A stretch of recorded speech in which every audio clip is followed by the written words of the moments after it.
Hello, everyone. Y'all freezing like I am? No, it's cold in here. Well, again, great for our team to come through in the situations they came through any other night offensively with a huge drive, defensively with huge stops at the end of the game. Our kids fought very hard all night. Very difficult place to play. Always play us very well up there, which someone alerted me the other day, which I had no idea. It's the first time in 20 years they'd won back-to-back trips to Raleigh, and pretty amazing, really, to think about. I guess back in the 90s. And but again, they did a good job. NC State had a good football team, played very well. But with the way our kids competed in the game, kept getting better in the game, kept persevering, whatever it was, the challenges they raised up to, and just great for them to finish the drive and then go get a big stop on defense and keep taking steps toward where we want to go, keep working to get better and better. That was a very hard-fought game, so very proud of them there. We'll get a pass it. Turn the page very quickly. Boston College Friday night game, 1 day short. I feel like right now I'm a day behind. Out there working and trying to get everything in your days and making sure you get enough rest and still get enough practice time and be able to execute what you got on a shorter week. But had to do this before, so it's just things we have to look at and see and get ready to rock and roll on. And again, Boston College, extremely good defensive football team, 15th in the country, 8th in rushing defense. Big, strong, physical guys, play the box real well. Play a lot of man, big, long, lanky secondary. People tackle very well in space, hit you very well. Offensive, pound the football, multiple formations, multiple unbalanced different fronts. They're throwing the football much better now as the years went on. Quarterbacks really getting a grasp of what they're doing, throwing the ball down the field. The backs are running well.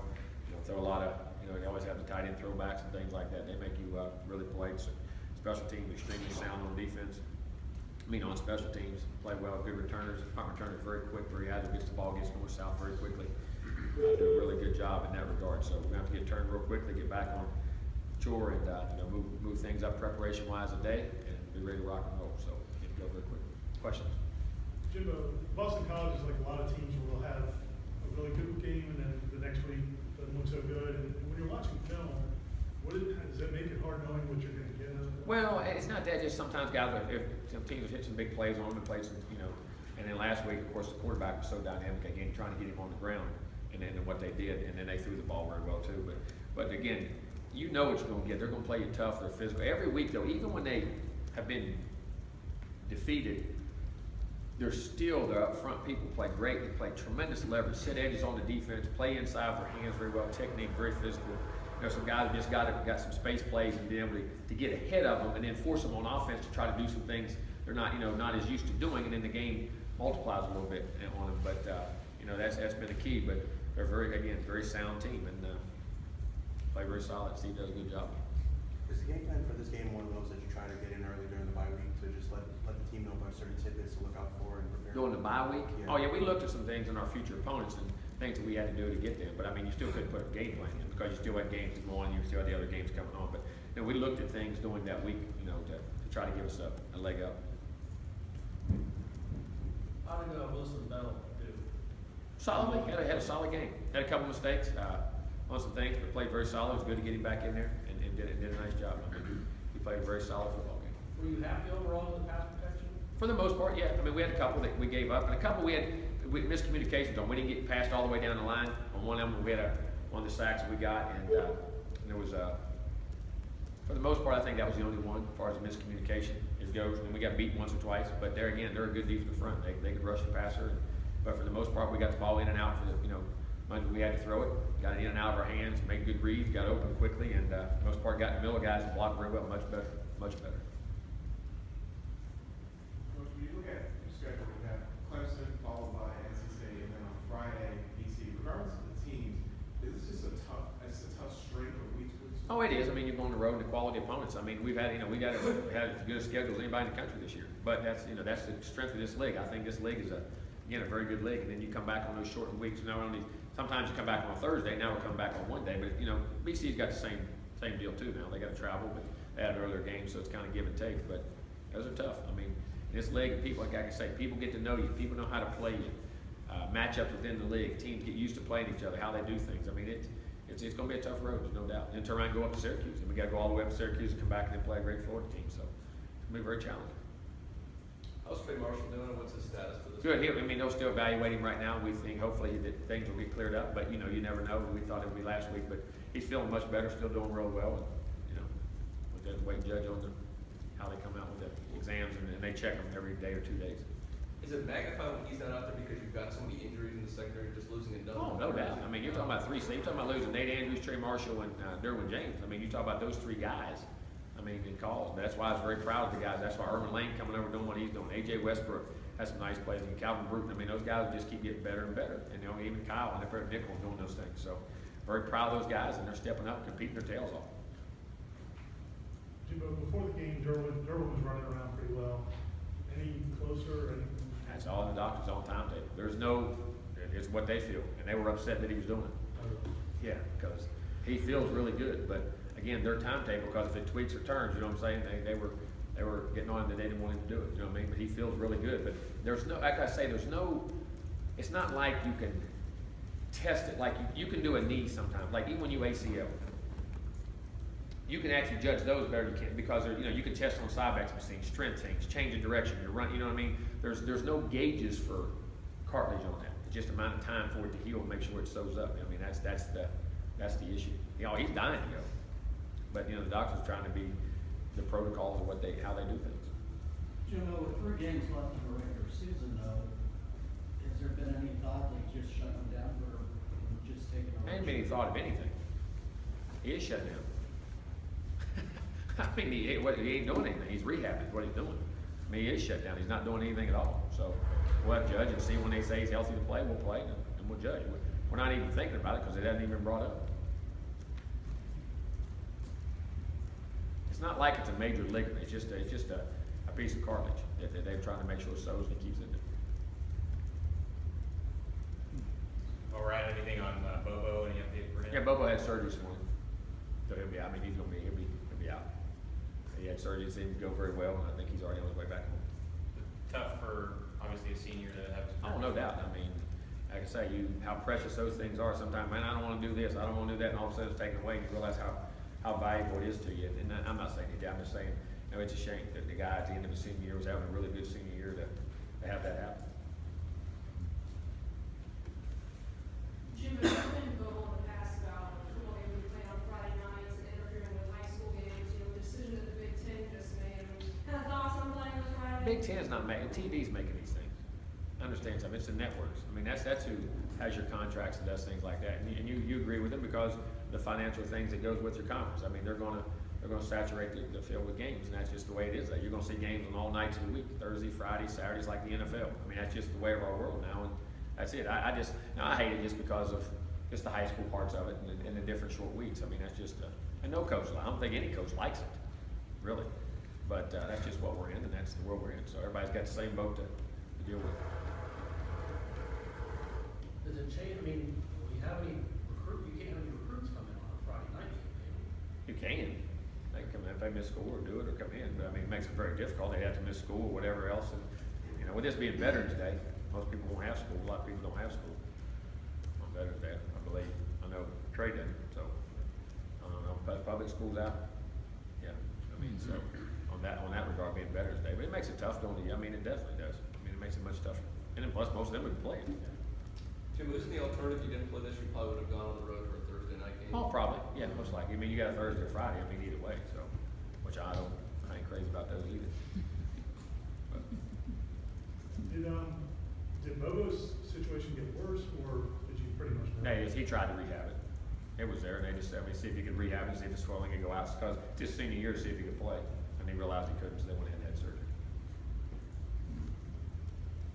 How did he kind of take that news? Oh, he was good. He took it. I mean, he knew it. I mean, there's alternative because he knew the swelling and everything else wasn't coming up. I mean, it's not really news. I mean, you know it. You know it. I mean, of course, he's sad. I mean, there's no doubt. Talk a lot about the next man up mentality, taking advantage of opportunities. Isn't that exactly what Nooney's doing? Oh yeah, Nooney and Oden and those guys are all taking advantage of opportunities and getting forced in there, and you know, and they got to learn on the road and doing what they're doing. Very proud of them, and they're making plays and love them. I have the whole time, and I think they have unlimited potential. You know, just got to keep getting consistent in what we're doing.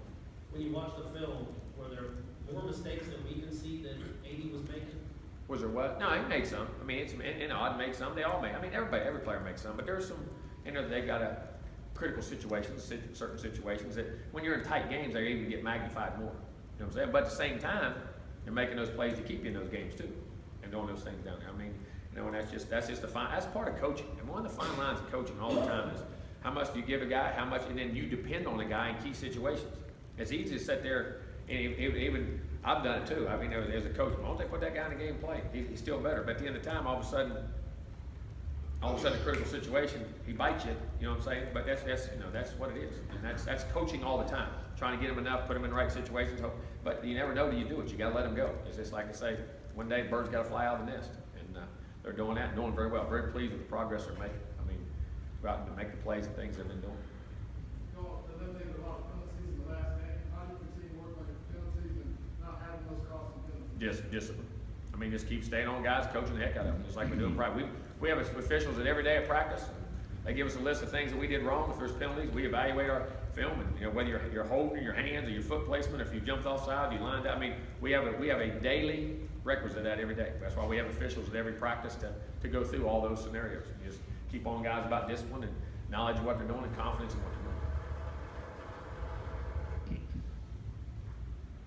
Jimbo, Dalvin has a chance to break the school all-time career rushing record. Obviously, been a lot of great backs here. Not all of them started for years.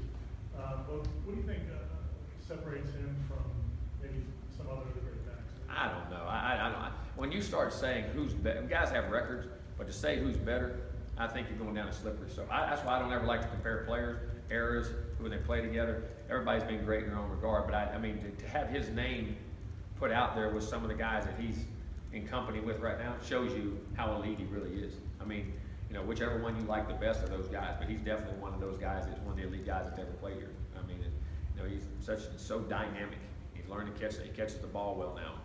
Runs physical, big plays. I mean, he's been very special. I think Warwick made a comment, Brendan or someone interviewed him last year, and he said that Lyles wasn't the focal point of our offense the way he is. Warwick said he didn't get the ball quite as much as Dalvin does. See, those guys all competition go right back. But isn't there something to be said about Dalvin's durability too? The durability to do it, but Warwick also played 4 years.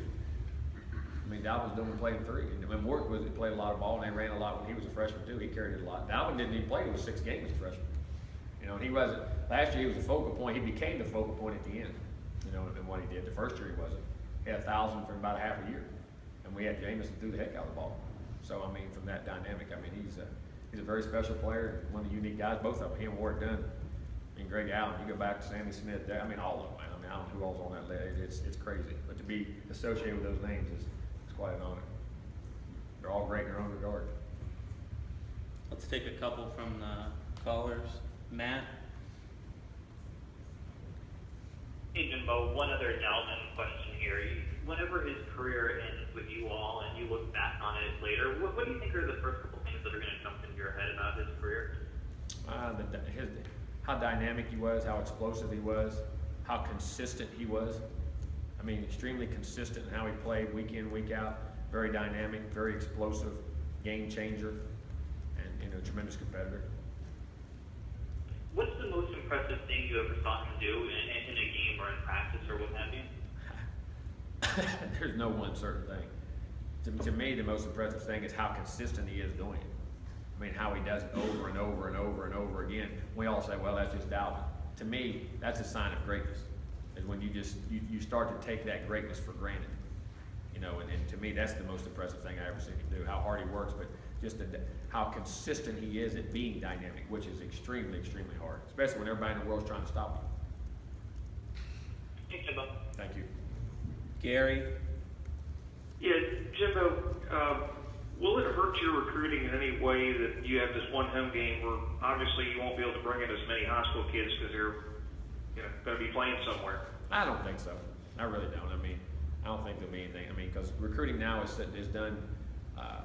Years ago, maybe it would have done it, but the way the accessibility that people get to your games, get to your stadium, and do things they do now, and in our world we're in now, I don't think it has as big an effect. I really don't. Okay. And when they made the announcement about going to Friday nights on a limited basis in Big Ten last week, Michigan already said they're not doing it. Penn State said they're not doing it at home. Maybe their deal is different, but do do ACC coaches have the option to say, no, we're not doing this? I say that stuff all the time. It don't seem to work. No, maybe they have some things that we don't. I don't know. I mean, I don't know how they could do that. I'm not aware of what their circumstances are, but they told us we'll play when they tell us to play. Thank you. Thank you. To follow up on that, if you had the option at least to say cut off the short weeks where you guys have these middle, would you be in favor of that? Short week, as far as I mean, like. when you have like a Thursday night and then a Saturday game before that, we got a really short week because all the demands. Oh, I would definitely be saying that. I mean, you know, if you do it, you should have an off week or somehow to get back in that, you know, an off week before or whatever, but, but that's just the world we're in, that's TV. I mean, that's where we're at. And like I say, I don't know if sometimes always putting these games out here is so great, that many. Sometimes it keeps you hungry when you don't see as many. I remember Monday Night Football now is just like another game. I mean, when I was a kid, that was a a spectacle. I mean, your whole week was built off Monday Night Football. I mean, it was kind of ironic. You got to see the one game. When I was Saturday, think about Saturday. Remember Saturday when you got the one game? The one game. I mean, you may catch a second late one or something like that. You listen to them on the radio, and you got the one game on TV, and you watched it. I know back in the day, I know it seems so foreign to people today, but that was pretty special. It's like, remember Saturday baseball. Remember the Saturday afternoon game in baseball? On Saturday afternoon and that stuff. To me, I guess I'm kind of historic like that. I kind of like that. Pretty neat. Jimbo, in retrospect, looking back at the game, Jock Patrick had a couple of really big plays. Would you like to have gotten him in there more? Yeah, well, he's doing fine in his role. He's growing and doing exactly what he needs to do. The pass, big surprise play. Yeah, he can do some things. And actually threw a really good ball. He made a really good catch. He was coming down right on the daggone inline. Got an interference call on it, but right on the inline. And he's a talented guy. He keeps developing play and practicing well for us. I think you guys have the nation's longest streak of not losing back to back. Is there a secret to bouncing back from a tough game? Well, I think you have to learn to put it away. I mean, do it, put it away, and then emphasize it. But I think you got to be careful building games up too big, because I think that's if you build a game up so big it's your Super Bowl, and all of a sudden it's the middle of the year and something happens, you lose it. Well, you still got 5 games left to play. There's a lot to play for, and all of a sudden you go on a 2 or 3 game skid. You know what I mean, in that regard. So, I mean, I think there's a fine line in that. And I've never believed, and I understand that all games are big because they count a win and a loss. They don't think all games are big, lose one. That's what I always said. And they become big games. But also the emphasis of putting so much emphasis on a big game where you can't play it, or it's like the season or bust. I've never believed in that, because you have a whole season. That's one of the things. Now, they're all important, and some games become more important because of standings and things like that. I understand that, but I just think you got to be able to get emotionally high and ready to play, but you got to keep things in perspective in that regard. Now, I've never tried to blow certain games up to be just, do or die. Now, you have time to about, I thought you mentioned offense. How do they grade out, and what are some things you can work with them on this upcoming week? Very efficient in the red zone. Again, third down, we could have picked up a couple more third downs, which we dropped off just a hair the last week or so, which we were really, really, really good. We're still up our tops in some of the middle parts of the top of the league, but we were right at the top of the league, and then keep getting at bats there. Had a couple drops in that game that were critical that hurt us in the game. But just staying efficient. We're blocking much better. We're running the football, moving the ball well, just finishing those drives. I mean, we just got to, again, the drops in that last game got us a couple times, and hopefully just get started finishing up the drive early. We had those drops early too. The first 3 drives we had drops. Jimbo, typically when a player gets a penalty, you can use it as a teaching moment and say, here's what he did wrong. What do you tell Brian Burns? Well, I tell you, first of all, one thing I like, he tried to avoid the contact. Now, again, there may be contact, and that's part of the rule. I'm going to have to get interpretation on that. I'm not saying it, but I don't know what else to tell the guy, but the teaching point there was that you did see a guy slide, and you tried to avoid it and not be catastrophic. Now, did you make contact? Maybe you did, or, but, we have to do that. In that regard, I can't tell him a lot of things, but the thing I was proud of him was he didn't try to finish the hit, or, he was blatantly trying to avoid the shot and to protect the guy. Now, whether that's a call that's right, I'm sure, I guess it is. I mean, they made it, so I'll have to wait and see what we want to do. I'm kind of at arms because I don't really know what to say or how to do that. You know what I'm saying? Sometimes that happens in ball. That's situations that happen. We'll have to look at it and see. Jimbo, I think some fans have wondered late in the game why you scored. So obviously, I don't know why they complained about this, but why don't you get down the ball in those late game situations? When? in the last drive, some people felt like you didn't go to Dalvin, but you scored, so I don't. Well, because they got 8 guys in the box, That's they're what my playing question- one-on-one. That's my question, is Yeah, I mean, is they had 8 the guys in value the box, they there? played us one-on-one, and we dropped the ball for a 15-yard game, we were pass blocking very well. We hit the 37, the 40, I mean, you know, that was the things that did. I mean, we give it to him a lot in the end of the game. We did in the Clemson game, we did in the North Carolina game, we went down and scored and did some things. I mean, you know, we're going, whatever they dictate. And that was my question, so the value to him sometimes is even when he doesn't have the ball, or he's not getting the ball, the attention he attracts from the defense. And also time constraints. And all of a sudden, you get behind the chains right there and let them pass rush, and they were playing the run very well. You know, you do it. When we popped a couple, we tried one in the Clemson game. Remember, we tried that 2-minute drive right there at midfield. We tried to pop it, and they cost us a blitz. We thrown the Bobo on that play. Might walk down the sideline. But you know, you mix it in when you think you can, but also time constraints, and also if you throw a couple passes, you have a chance to get the ball back. If you run the ball right there and you eat up by another minute and a half with about 3 minutes to go, and you only had 1 or 2, you know, 2 timeouts left, you may not have another chance to get it back. We like the matchups we had throwing the football. We got hot throwing the football. I guess Friday you guys are also gonna do the senior day festivities. Yes. Some pretty momentous guys that'll. Really are. I mean, there's 15 overall seniors, 9 scholarship seniors, and what we got. So there's some guys that, you know, they're winding down, and it's coming there. And what they did, I think the 5th-year seniors, I think, are 55 and 9, and the 4th-year guys are like 43 and 7 or 6, maybe 6. Yeah, 3 this year would be 6. Yeah, there's 9. The other would be 43 and 6. I mean, you know, both of them average number 11 wins a year. Both of them should be able to average 11 wins a year or more for their careers. And some of them got 2 or 3 ACC, some 3 ACC titles, a national title. I mean, there's some really, really productive guys that have played a lot of great football here at Florida State. Happy days and sad days.